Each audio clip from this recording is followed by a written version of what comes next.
Live from Charleston, South Carolina, this is the Jen and Mo Show. Take it away, Jen and Mo.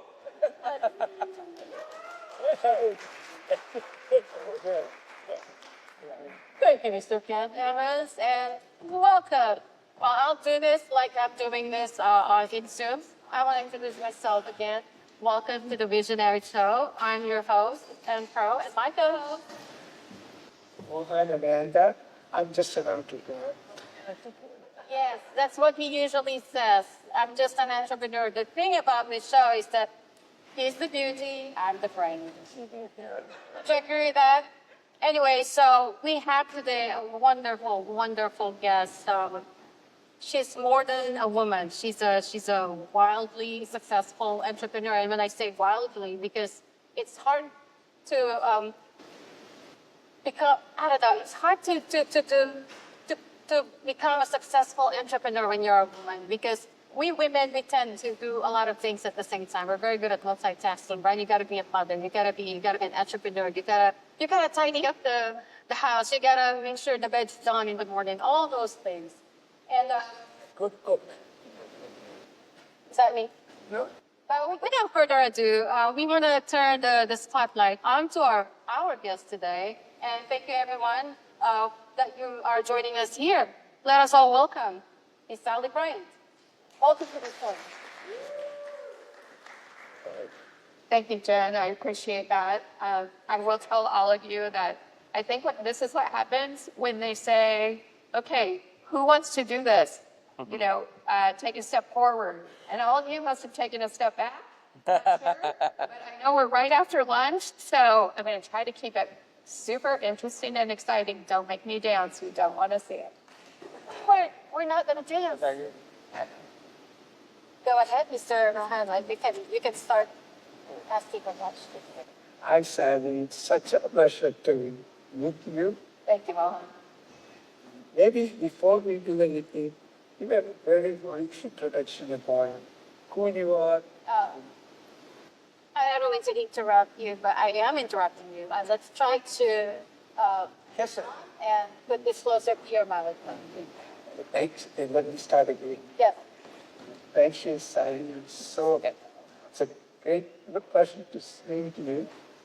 Before we start the program, I would like you to give a brief introduction, what you do, what's your expertise, and just tell us about it. Sally Bryant, I'm the CEO of Bryant Group. I am also a co-founder and owner of the company, and we fix leadership teams. So if you have a gap in your leadership team, whether it's an open position or a culture issue, we come in and help you fix that, because leadership always affects the bottom line. And I will tell you, Jen, you mentioned it's difficult to be a female entrepreneur. I was telling someone earlier today, I grew up 5 miles outside of the town of 500 people on a wheat farm in the middle of nowhere, and I did not know any professional females. And most of the men I knew were farmers. And so it's been an interesting journey to get here today and be with all the amazing people in this room. Thank you so much for having me. Thank you. What made you to be where you are today? The grace of God. I am telling you, I knew at a certain point in my childhood that I would not be on the farm. There was something different, there was something bigger, there was something beyond.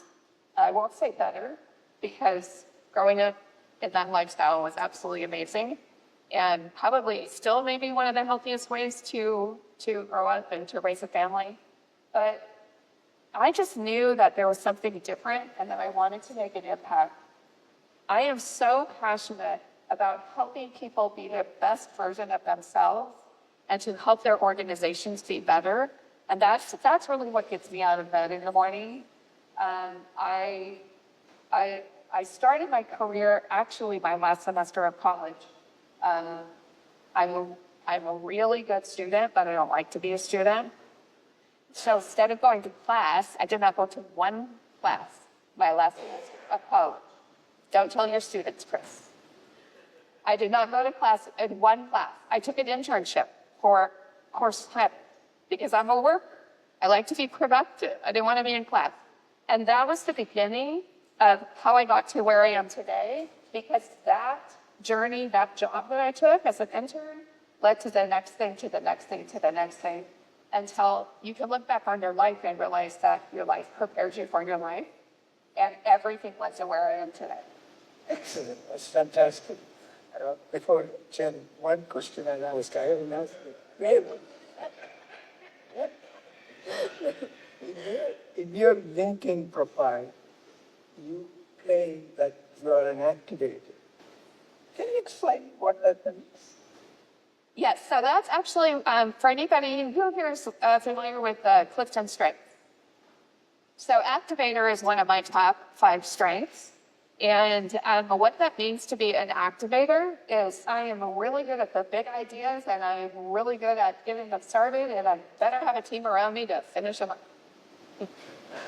Excellent. And let me Well, speaking of Clifton strengths, my number 1 is maximizer, and so is Dom.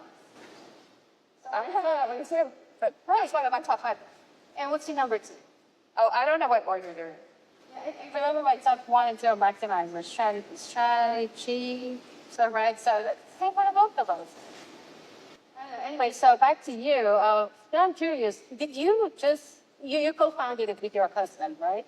Did you just start as a headhunter and then you just delve into leadership training? Because most people just do the headhunting, placing, finding people for companies and that's it, I'm done. You get over first, and we're out. So the 2-minute background is I actually started my career as a professional fundraiser at my alma mater, Washington State University, go Cougs. And I went from there, after I had done that in several organizations and moved up into leadership, I actually became a consultant, a fundraising consultant. During that journey, I had an opportunity to do an executive search, and I absolutely loved it. But the funny thing is that my husband already had a company doing executive search in the exact same space. And so when I joined his company, which we can go into that funny story if we want at some point, but when I joined his company to do executive search, we were purely executive search. And he had been doing executive search in our space, focusing on professional fundraising leaders since 1988. And it wasn't until 2016, that's when I brought in the leadership consulting line, where we help fix those leadership cultures, because I could see a real need in our space. We go into companies, into organizations, and the biggest problem affecting their day-to-day work is leadership team issues, right? People, they're really good at what they do, but they're not always really good at working together as a team. And as you probably most of you know, like team drama really takes up a lot of time and energy, which affects your bottom line. So we were an executive search firm only, but I could see that we could serve our clients in this related area still at the C-suite level and help them get better. Okay, the reason I asked that is that, as you know, I mentioned, usually you just do headhunting, right?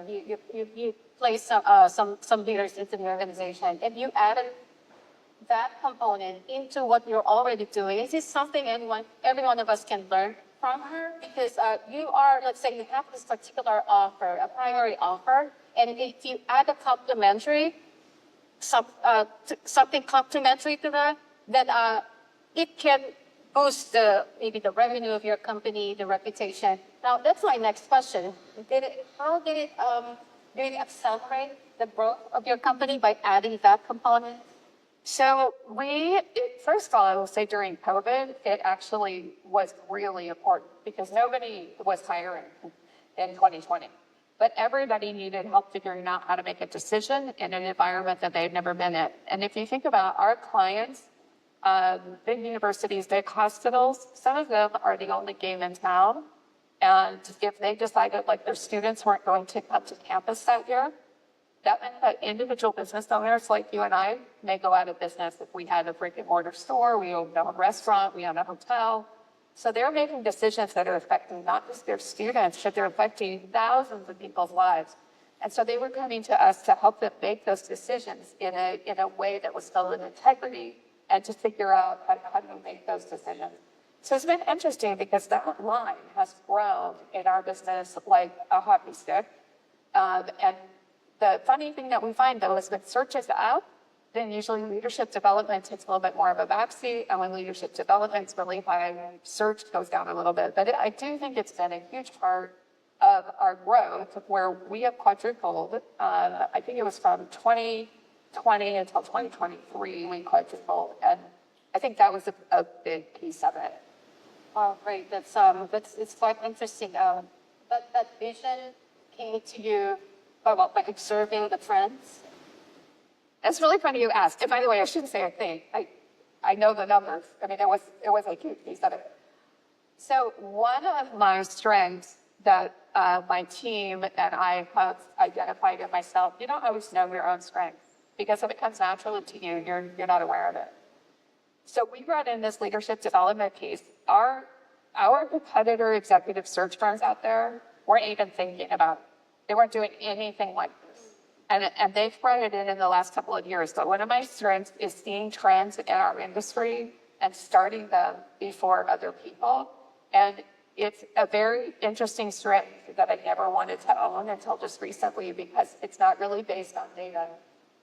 It's based, I don't know what it's based on. I don't know what it's based on.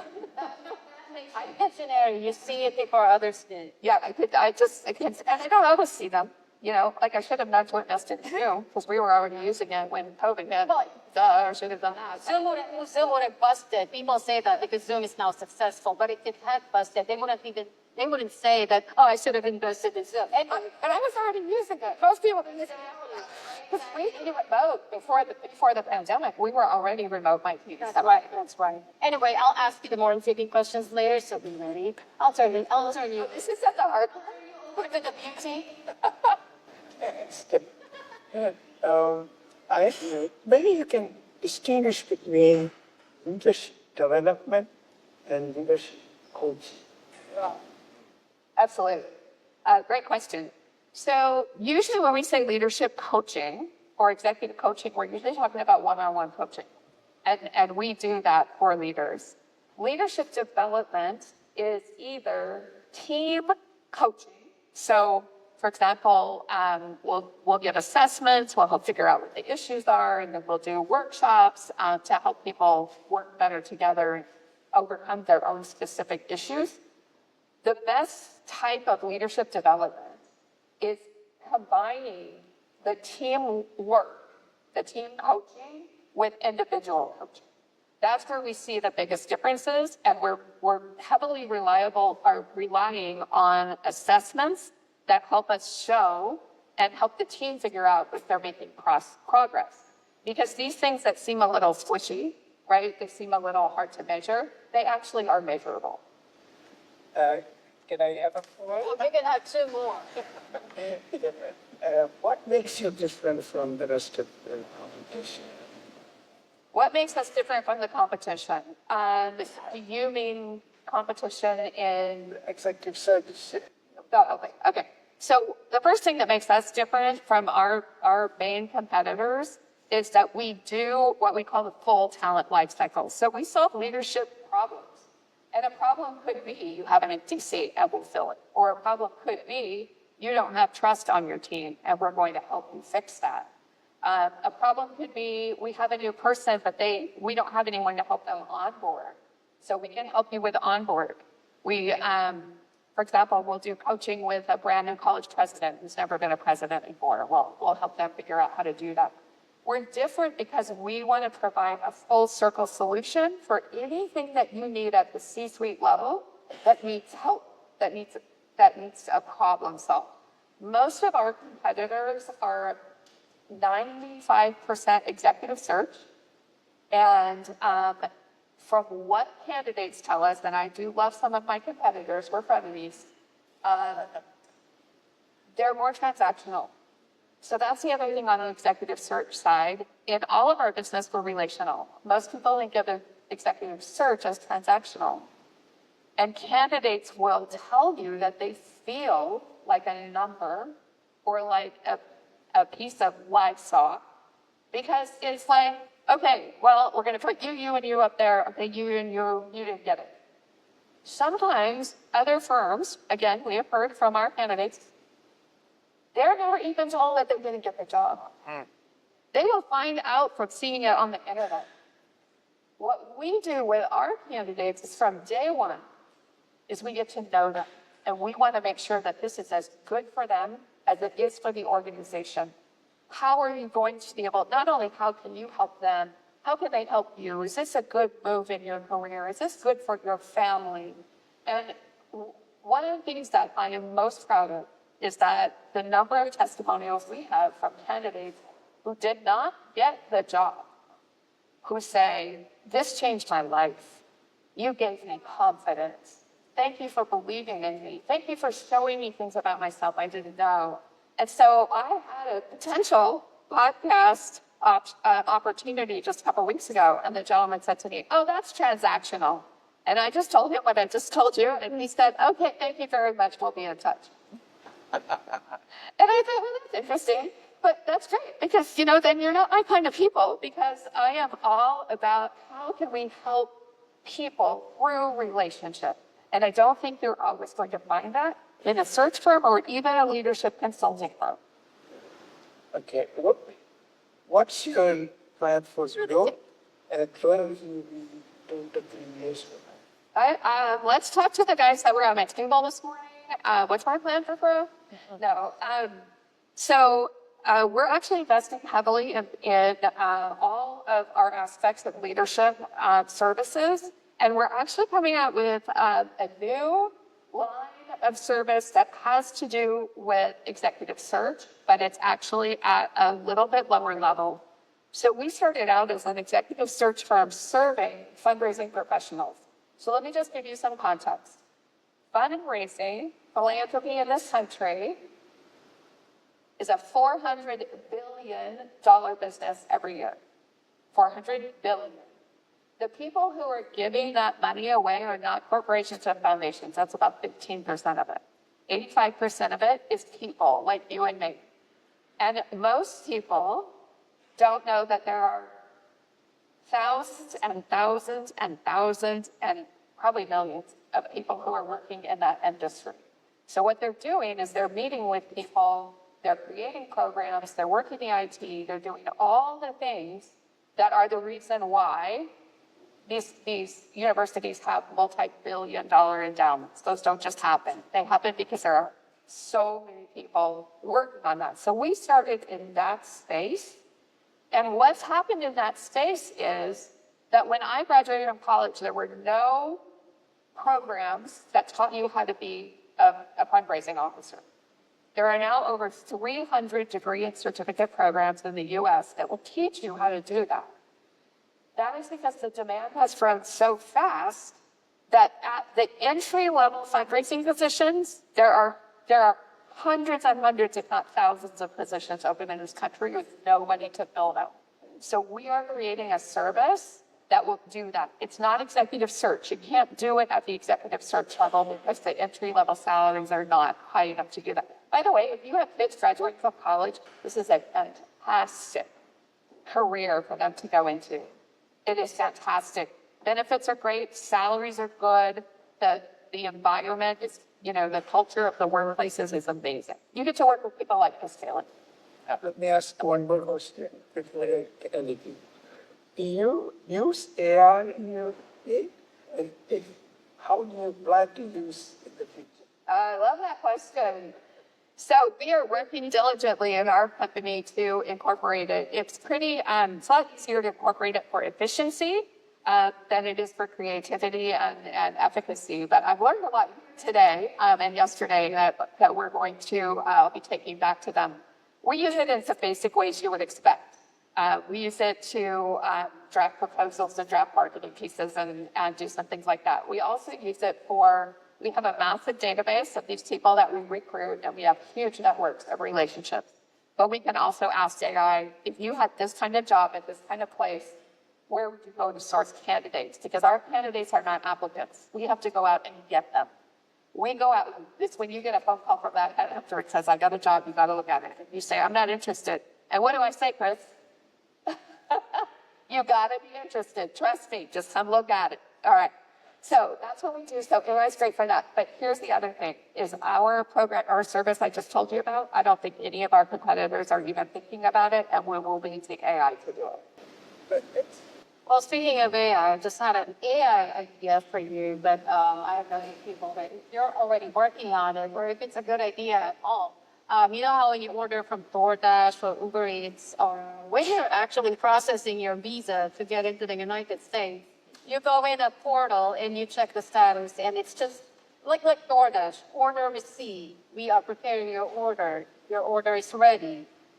Somebody's picking up your order's on the way, 2 minutes away from you, your order have arrived or has arrived. So is there a way, maybe that can be like a way to, an AI agent that will tell the applicant, your resume has been read, your resume is under consideration. Somebody will reach out to you. And, I think for this new service that we're planning, that would be absolutely perfect, and I absolutely love that idea, Jen. At the executive level, that we deal with such a small number of people that it's super high touch. So they always know, like from a real person, like here's what's happening, here's what's next. But for this other level, I think it would be fantastic. I love it. a defect here of candidates. Do you want to work with I'm already with it. You think all idiots are coming from here? I'm just doing this, and it's moving. Anyway, are you ready for the 3 questions? Yes. Okay, so here we go. How do you respond to life? Do you respond as a woman or do you man up? As an entrepreneur. Okay, so 2 professions here, right? I think that's why you guys picked me, is because I just say what I do. Yep. So I actually really, really, really love working with men. I think I learn a lot from working with men in business. Now, I also know that as a woman, I have some natural traits and instincts that help me. And when I am, even in my friendships, the women that I hang out with are strong, confident, no drama. And I think that's actually why it's very easy for me to work with men, because men tend to be a little bit more, yes, no drama. However, as I go through my career, I find that my female friendships and my female mentors and my female colleagues have become more and more and more important to me.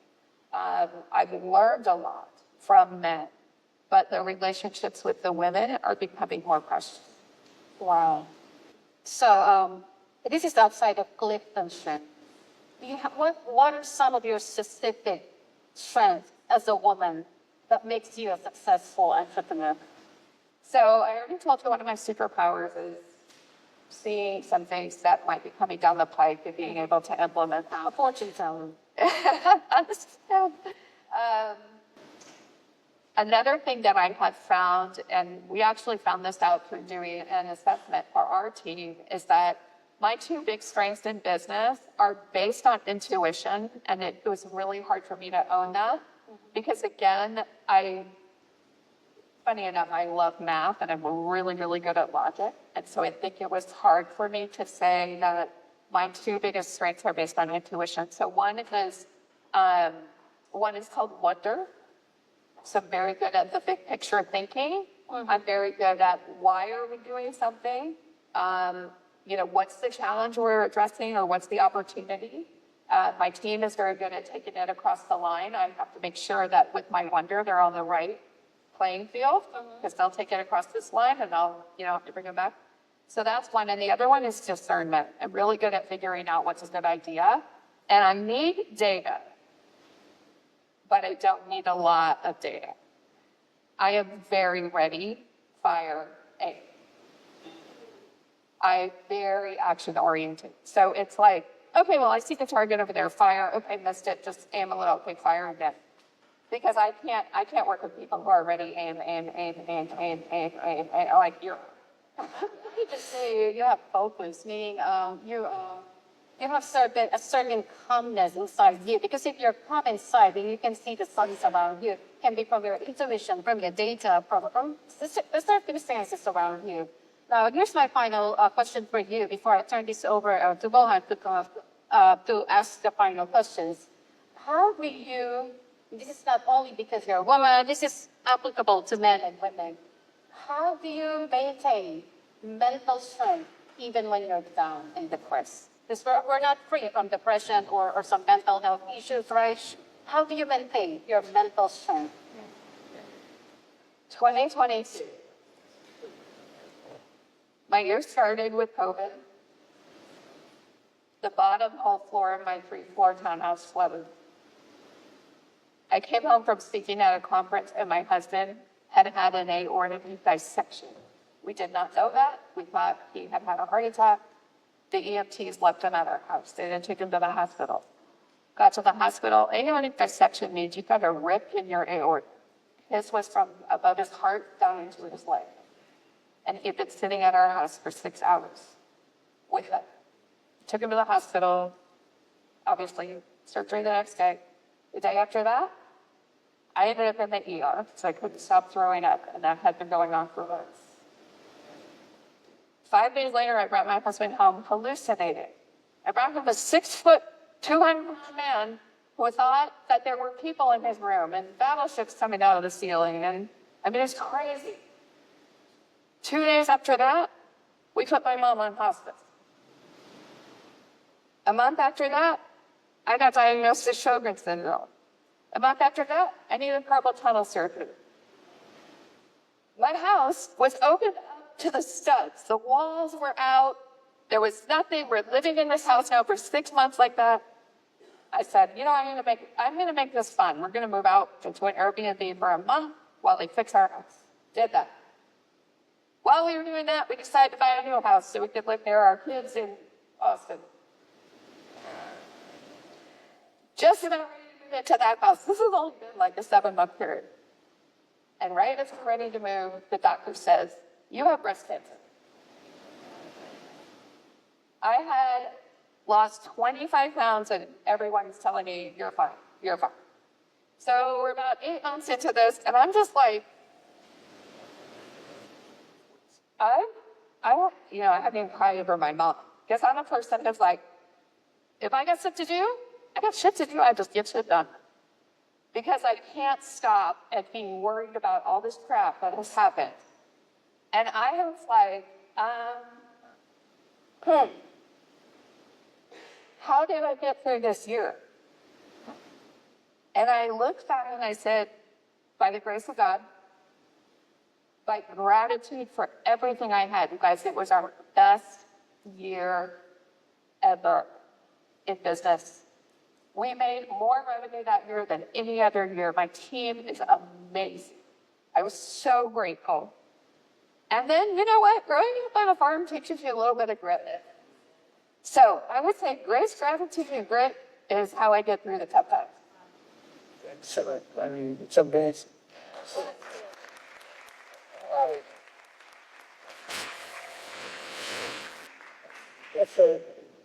I mean, obviously, people should learn from your this confidence and moving forward. So, what would you recommend to the audience here, entrepreneurs, how your experience, how that can benefit them?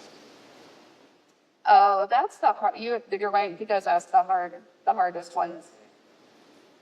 How could my experience benefit other people? It's so funny because I'm always trying to think about how I can learn from them. I will say that a couple of the things that I kind of learned is have courage in yourself. Because without taking a risk, nothing's ever going to change. I will say that I did learn that gratitude is a great healer because gratitude truly changes your attitude. And I learned that you have to ask for help and you have to rely on other people. One of the hardest things in my business has been letting go. I created the leadership development line. I told everybody in my team, I don't know what we're doing today. I've done it before.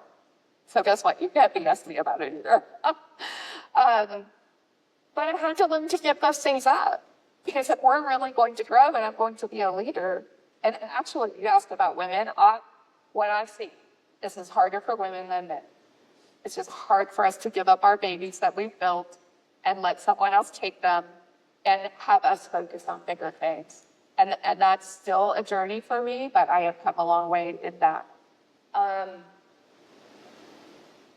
I'm really blessed to have been led by great leaders, and I'm really blessed to have been led by a really, really, really crummy leader. And that's how I got really interested in leadership development. So I don't know, those might be some of those. Well, I learned, of course, whenever I meet somebody, I learn, immense. What I learned from you, I think that the persistence and the courage to look forward and do the thing. And a lot of us to do that. Is that fair statement? Thank you, Mohan. It's really funny. One of our core values at our company is Moxie. And it's the one that everybody remembers. And the reason we have it is for courage, persistence, and risk-taking. That's what it means to us. And if you don't have Moxie, then there'll be another company that's better for you than ours. But thank you for noticing that. That means the world. That's what I learned from you. I mean, of course, I did it, but you are a living example of that, right? Go through those continuous number of challenges. You survive everything. That's amazing. I all the best for you. Thank you so much. Thanks. Blows up the phone. No, I just want to say, when you first said, how did you get fired, how did you become successful, when you asked that, and you said, through the grace of God, right? Oh my gosh, it did give me, after you shared your story, that 7-month ordeal, we all felt it, So everyone, before I officially close the show, thank you very much for gracing our show. Sally, thank you very much, Mohan. Let's give her again a big round of applause.